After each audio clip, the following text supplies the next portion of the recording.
Olá pessoal, retomando a nossa aula, tem um pequeno detalhe que eu gostaria de mostrar para vocês, que eu acho que vai ser muito importante para o conteúdo dessa parte, ok? No nosso último exercício, a gente escreveu a equação paramétrica da reta e vimos que os pontos A, B, C e D eram pontos colineares. Daqui, o que a gente percebe? E eu gostaria que vocês também entendessem bem. Aqui é a nossa reta R com os pontos A, B, C e D. E a gente escreveu a equação paramétrica por meio de um parâmetro que era dado pelo vetor AB e por meio do parâmetro que era dado pelo vetor CD. Lembrando que aquele meu vetor AB ele era do formato 1, 1. E o meu vetor CD ele tinha menos 3 meios, menos 3 meios. Olha, perceba que o x e o y são iguais, ok? E aqui eu teria o meu vetor AB, e aqui eu tenho essa minha reta, a minha reta R, que passava pelos pontos A e B. Aqui eu tenho o meu vetor CD, e aqui eu tenho a reta R, que passa pelos pontos C e D. Veja que o vetor não está necessariamente sobre a reta. E é o que a gente vai ver hoje, nesta parte, nas seguintes, é que esse vetor AB ele acaba sendo paralelo à reta que passa pelos pontos, no meu caso, os pontos AB. E esse vetor CD é paralelo à reta que passa pelos pontos C e D. Ok? Então, esse detalhe gráfico que é importante para a gente começar a nossa parte. Agora a gente vai falar sobre multiplicidade de vetores, que na prática a gente viu isso no exemplo anterior. O exemplo anterior ele é muito importante para deixar clara essa situação. Então, se você tem dois vetores no plano, eu digo que eles são múltiplos se um vetor é o produto de um número real por um outro vetor.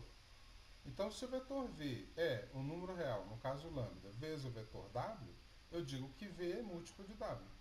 Aí, como algumas observações, algumas óbvias, outras nem tanto, o que nós temos? Que o vetor nulo é múltiplo de qualquer vetor. Porque o zero, o meu vetor nulo, ele é zero vezes qualquer outro vetor. Então, o meu vetor nulo é múltiplo de qualquer vetor, porém, nenhum vetor não nulo é múltiplo do nulo. Você não pode ter um número real diferente de zero multiplicado por um vetor não nulo e isso ser o vetor nulo. Fazendo uma analogia para simplificar, eu não posso pegar dois números diferentes de zero, multiplicar e encontrar zero. Essa é basicamente, de uma forma análoga, o que eu estou dizendo aqui nesse ponto, tá bom? Se dois vetores não nulos são múltiplos, então eu posso dizer que V é múltiplo de W, se e somente se W é múltiplo de V. Isso aqui está me dizendo que a multiplicidade vale para os dois. Então, por exemplo, só para botar em dados o que está escrito aqui, tá bom? Dados numéricos. Então, se V é 3 vezes W, eu posso concluir que o W é um terço de V. Ou seja, a multiplicidade, se V é múltiplo de W, então W é múltiplo de V também. É essa a situação que eu tenho, tá bom? Agora, isso que a gente vai ver faz parte até do exemplo que foi tratado anteriormente. Se você tem três pontos distintos no plano, então, tendo o vetor V, que é o vetor formado pelos pontos A e B, ele é múltiplo de um vetor W formado pelos pontos A e C, C e somente C, A, B e C são colineares. Foi isso que a gente fez no nosso exercício. Tá? Então, o que acontece? Se eu tenho esses três pontos, existe a multiplicidade do vetor AB e o vetor AC, e isso significa que esses três pontos serão pontos necessariamente colineares. Então, note que AB é múltiplo de AC, trocando palavras que eu falei, se existe um escalar qualquer, tal que AB é lambda vezes AC. Isto é, um ponto B satisfaz a equação vetorial paramétrica da reta que passa por A e C. Então essa é a situação que a gente viu no nosso exercício passado. Tá? Então existia multiplicidade e por meio dessa multiplicidade, o que eu entendo? Eu entendo que os pontos eram pontos colineares.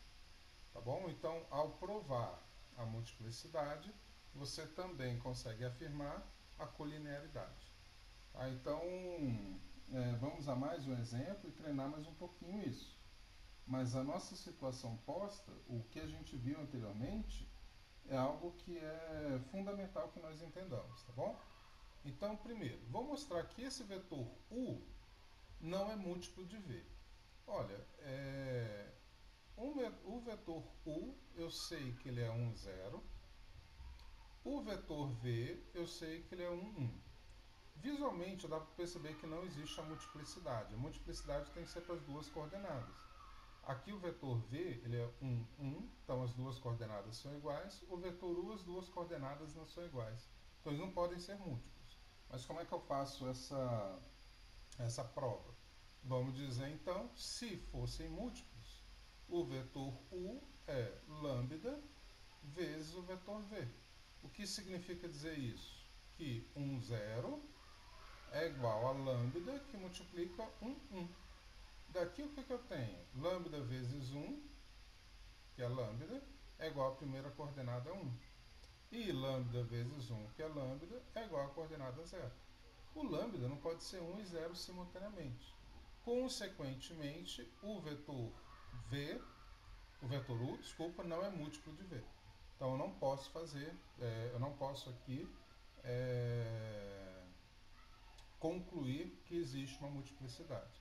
Agora ele quer provar que o vetor U é múltiplo de V mais W. Então ele quer dizer o seguinte, que o vetor U seria um lambda qualquer multiplicado pelo vetor V mais W. Então primeiro vamos somar o vetor V mais W e ver o que nós teremos. Se nós somarmos o V mais W, vamos pegar as coordenadas. As coordenadas aqui estão tranquilas, né? Eu vou fazer 1 mais 2, que aqui vai ser o 3, e aqui eu vou fazer 1 menos 1, que é o 0. Então será que o vetor U, presta bastante atenção, que é 1, 0, é múltiplo do V mais W, que é o 3, 0? Para isso eu vou ter que achar eu vou ter que provar essa multiplicidade. O que você consegue aqui perceber? Esse 1 para 3 significa que eu multipliquei por 3. Então, se eu fosse fazer essa conta, eu acharia que o fator de multiplicidade, ou seja, esse meu lambda, é 3, fazendo as contas. 1, e isso é 3, 0. Desculpa, meu lambda vai ser 1/3. Então, aqui o que eu tenho? Se eu multiplicar aqui, eu vou ter 3 lambda igual a 1. E aqui 0 vezes lambda, que é 0, igual a 0. Então nem preciso escrever. Então daqui eu tenho que lambda é 1/3. Ou seja, eu tenho essa multiplicidade de tal modo que o meu vetor U é 1/3 do V mais W. Ou o contrário, o meu V mais W é 3 vezes o meu vetor U. Então, com isso, eu consigo fazer a prova que ele pede nesse exercício.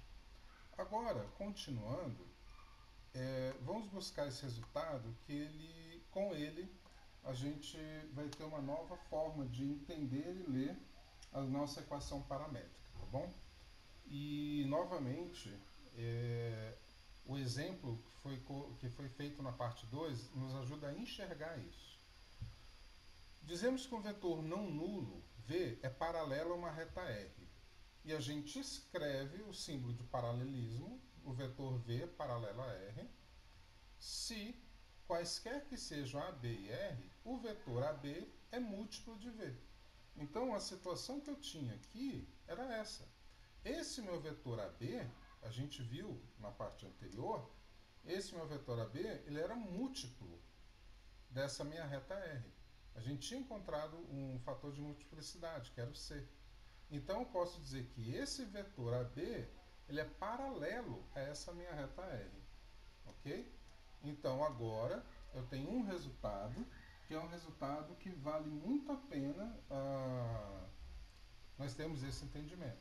Então, se existe a multiplicidade se existe a multiplicidade, significa que um vetor vai ser paralelo à reta, ok?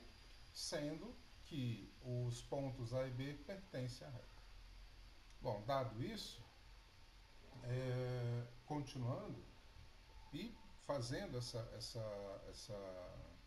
demonstração, então o vetor V é paralelo à reta R, só e somente se o vetor V determina a direção de R.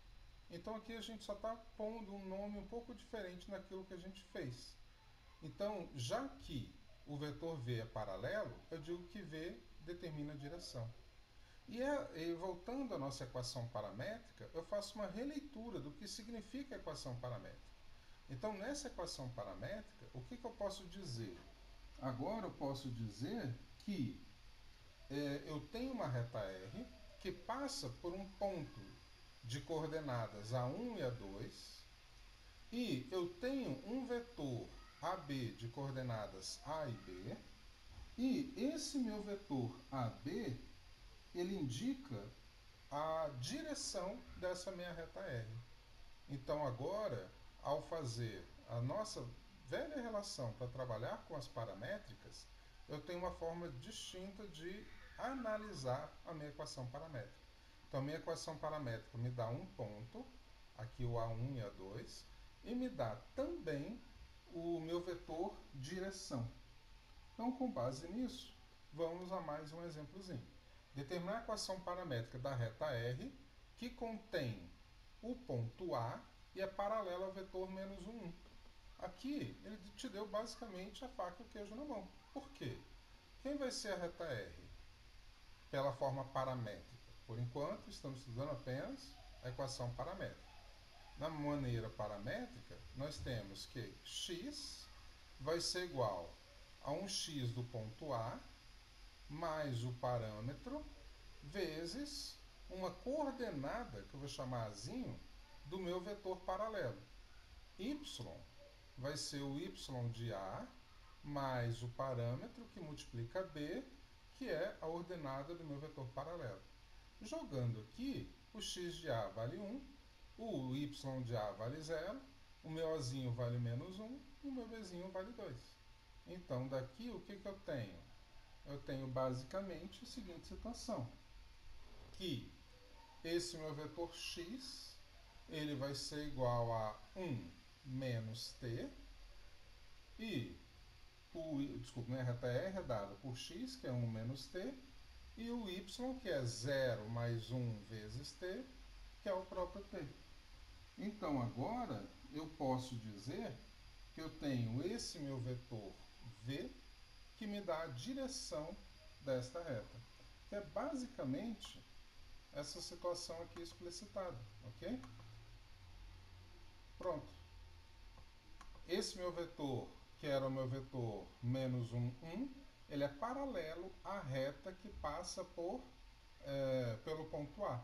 Então vamos supor que eu encontre um outro ponto dessa reta qualquer, eu consigo traçar a equação dessa reta, e essa reta é paralela a esse vetor.